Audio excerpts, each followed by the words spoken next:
Olá pessoal, graça e paz, tudo bom? Como é que vai aí? Tudo tranquilo aí na cidade, tudo aí na igreja?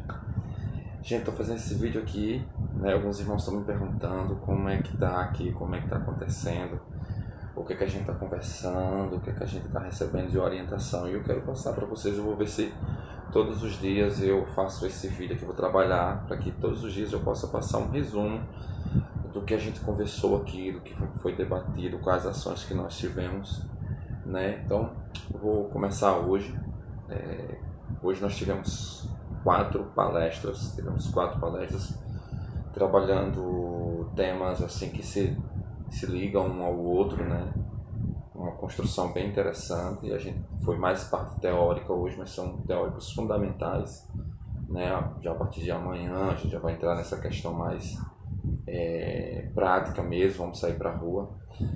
Mas o que a gente conversou hoje, né? Em primeiro lugar, a gente está aqui na Igreja de Cristo do Brasil, aqui em Felipe Camarão. Conheci o pastor da igreja, pastor, muita bênção, contou pra gente lindas histórias aqui, tive um contato com ele incrível, assim, o que Deus faz nessa igreja. Eu estou aqui numa sala de crianças, né? A igreja aqui embaixo e aqui em cima era uma casa, só que ele conseguiu, e aqui em cima tem sala de crianças, para adolescentes, para escola dominical, tem uma área aqui de cozinha, bem interessante, bem bacana mesmo, né? Igreja muito abençoada, igreja com certo desenvolvimento de visão, enfim, bem interessante. Depois alguns dos vídeos aí eu vou comentando algumas histórias que ele contou comigo, contou pra gente, bem interessante. E aí nós tivemos o início do evento. Nós estamos com um público reduzido, mas é porque é muito centrado, é muito específico o curso, não é para grandes públicos.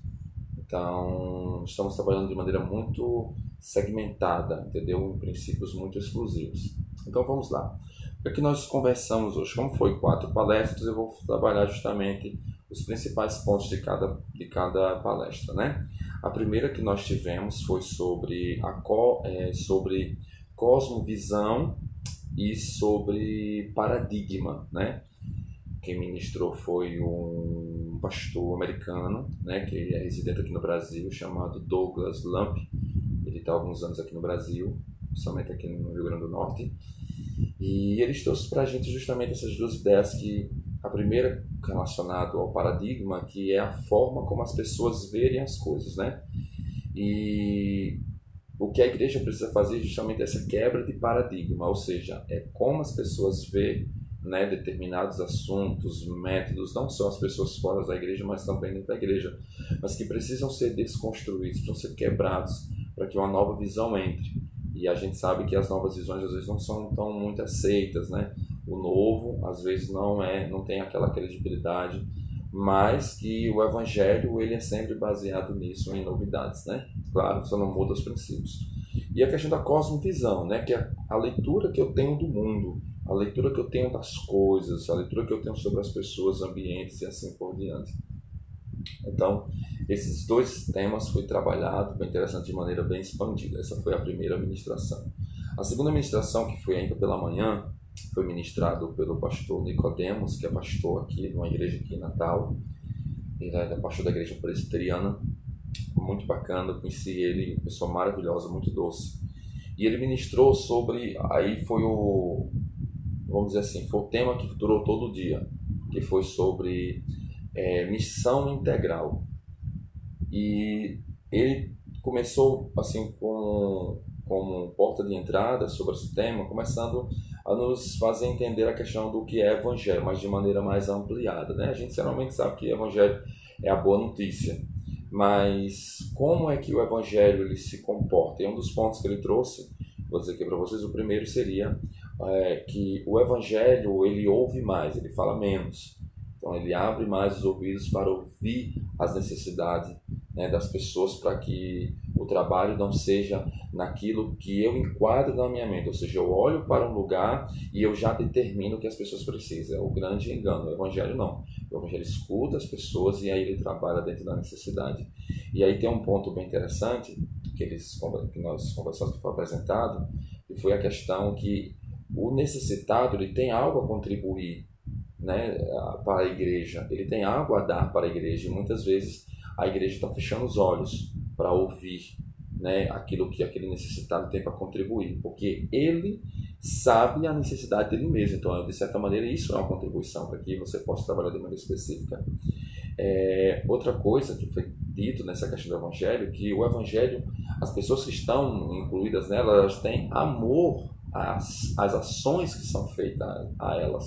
Não é simplesmente uma necessidade humana de se fazer, no sentido de fazer a minha parte, mas é uma questão que eu amo, né, em primeiro lugar, as pessoas, eu tenho paixão a elas, tenho paixão pela transformação delas, e isso se transforma em algo, vamos dizer assim, muito mais transcendente, e não simplesmente uma ação pontual, né? Por isso que vai ter uma continuidade sempre, porque eu amo as pessoas e não simplesmente amo fazer algo que me faça feliz, mas é a luta sempre para que o outro sinta-se assistido, beneficiado pelo Evangelho, né?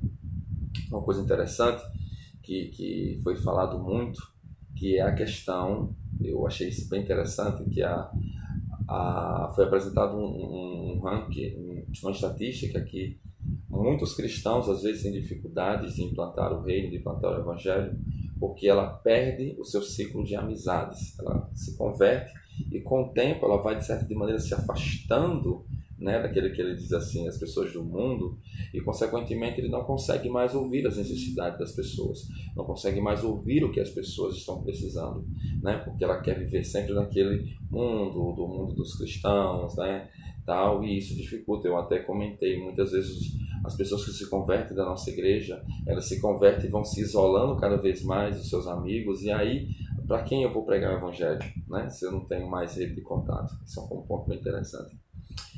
A parte da tarde, que já dando justamente uma continuidade, já foi ministrado pelo presidente aqui do evento, o pastor Leandro Silva. Aí ele deu a continuidade dessa questão da igreja, uma igreja integral, missão integral. Deixa eu só falar para vocês aqui o que seria, de fato, uma igreja, né, uma igreja integral. Seria uma igreja que prega as boas novas do reino, que, em segundo lugar, que ensina, batiza e treina os seus novos crentes. Em terceiro lugar, que responde às necessidades humanas com serviços amorosos, né, seria um terceiro ponto.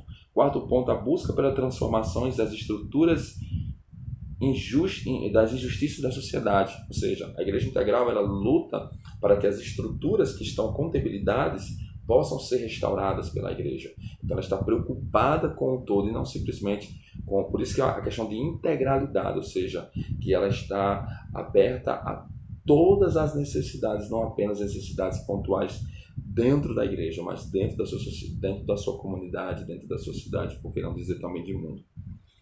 E em quinto lugar, lutar para preservar a integridade da criação e sustentar a vida na terra. Isso aqui foi um ponto bem novo para mim, porque a igreja precisa também se preocupar com as questões do meio ambiente, ela se preocupa com a restauração da natureza, né? Por exemplo, de se preocupar com copos descartáveis sujos na rua, limpeza, enfim, a preocupação com a natureza em si, né? Eu estou citando alguns exemplos, mas esse leque é muito grande, que é uma área que a igreja também precisa explorar. Isso seria uma igreja integral, né? Claro que isso vem em toda uma amplitude, né? Mas foi trabalhado isso aí. E aí, dentro dessa questão de igreja integral, uma coisa que foi dita é que Deus tem uma missão, né? Que é justamente qual a missão de Deus? É restaurar a humanidade e a natureza. E ele pegou essa missão e entregou para a igreja precisa cumprir isso. Isso eu achei bem interessante, porque geralmente a gente acha que está fazendo algo para Deus, mas na verdade nós estamos cumprindo uma missão que ele colocou em nossas mãos, né? Por isso que nós temos autoridade, todas as coisas estão debaixo dos nossos pés, assim por diante. Existe, por exemplo, quando a gente faz a ligação das ministrações, quando foi demais a gente trabalhou sobre o Evangelho, né, que eu falei da segunda ministração, e justamente à tarde ele fez a ligação, porque é o seguinte, nós como igreja precisamos entender três coisas que se ligam ao Evangelho. A primeira é discernir o que é o Evangelho, a segunda seria proclamar o Evangelho e a terceira seria viver o Evangelho. Quando essas três coisas elas começam a entrar nas engrenagens de nossa vida, naturalmente, três coisas começam a ser executadas. Quais são delas? A primeira é o evangelho chegando ao indivíduo, né? O evangelho chegando à pessoa. E como esse evangelho é passado, que foi um desafio, filho, para nós colocarmos justamente, nós como igreja, como estamos reagindo o evangelho ao individual. Segundo, seria a sociedade. Como esse evangelho chega à sociedade, né? Que são as ações sociais, os projetos. Foi perguntado que tipo de projeto nós fazemos. E em terceiro, é o evangelho à criação, certo? Como é que nós aplicamos o evangelho na criação, que volta à questão do meio ambiente, tá certo? A gente conversou muito sobre isso aí. Em quarto ponto que a gente conversou foi a questão das frentes ministeriais da igreja, que foi para mim foi o ápice, né, do dia de hoje, porque é uma organização mental do que a igreja ela tem que se preocupar no seu dia a dia, tanto na sua questão ministerial, na sua questão estrutural. Ela tem que pensar sempre nesses 5 pontos, né? E primeiro é levar as pessoas a Deus. Essa é a primeira frente. E como eu faço esse trabalho de levar as pessoas a Deus? Primeiro, através do evangelismo, né, que eu levo a Deus às pessoas, e através dos cultos, né, porque os cultos são as pregações, né, ou seja, eu estou levando as pessoas a Deus. Em segundo lugar, a segunda frente seria as pessoas entre si, né, como é que eu faço que as pessoas elas possam se entender, né, como cristão? Eu vou fazer 2 ações. Tem a questão que foi trabalhada, a questão da célula, né? A célula, o pequeno grupo, é um lugar onde as pessoas se conhecem, né? Então, tem aquela pessoa que vai trazer aquele tema. Isso é um ponto bem interessante que nós já trabalhamos isso. E segundo é o discipulado, que é aquela coisa de 1 a 1, de conversar, de orientar, que trabalha essa questão do si, né? O indivíduo. Aí tem o terceiro ponto, que é as pessoas e a cidade. Como é que a igreja trabalha essa frente? Ela trabalha justamente na justiça, que são os projetos sociais que acontecem, e também na misericórdia, né? Ter compaixão, né? Amor, a transformar a situação das pessoas, né? Isso é fundamental. A outra frente, a quarta frente, está relacionada à cultura, que aí é bem interessante, porque a cultura seria o quê? A integralidade, que é o quê? A capacitação que cada irmão tem, né, a sua habilidade colocada a serviço do reino, né? Então eu sou professor, então eu pego essa minha habilidade e aplico no reino para alcançar as almas de alguma maneira, certo? E cada pessoa tem habilidades, e essas habilidades precisam também beneficiar o reino, não simplesmente a si mesmo. Então a igreja precisa canalizar isso aí. E em quinto, está relacionado justamente ao meio ambiente, né? A gente vai falar muito sobre isso porque foi muito legal ter essa visão. Então, aí, as pessoas e o meio ambiente, que é a questão ecológica. E aí, dentro desse ponto, ainda tem dentro ali desse quinto ponto, seria a visão missional de maneira mundial, que a igreja também precisa ter essa visão, ou seja, preparar seus discípulos também para as missões, né, vamos dizer assim, transculturais, assim por diante. Então são pontos muito relevantes, são pontos que mudam a nossa visão, a nossa forma. Eu, particularmente, hoje consegui bem organizar a minha mente relacionado a como colocar a igreja nesses processos, porque como algumas vezes eu comentei com alguns, a gente tem um monte de ideia, mas não sabe como colocar vamos dizer assim, cada parafuso no seu ris, né? O pino nos ris a gente não consegue colocar. Mas depois de orientações como essa, a gente começa a ter certas facilidades, né? Claro que isso a gente pagou muito caro, né? Anos e anos de estudo para poder compreender, e aí isso vem bem mastigado para a gente consegue aplicar. Tá bom, pessoal? Então hoje é um resumo para que vocês possam entender como está sendo o trabalho hoje. Amanhã eu vou tirar algumas fotos, né, do que a gente vai trabalhar na prática. Eu estou com muita expectativa, vai ser muita bênção, tá bom? Que Deus abençoe vocês, graça e paz, cheiro no coração, que vocês tenham uma semana de muita bênção, uma semana de muita prosperidade espiritual, financeira, enfim, tudo aquilo que Deus tem preparado para nós. Mas lembre-se sempre, né, não permita que a incredulidade, né, esteja no seu coração, não coloque em dúvida aquilo que Deus tem para você, certo? Que Deus te abençoe, tenha uma ótima noite.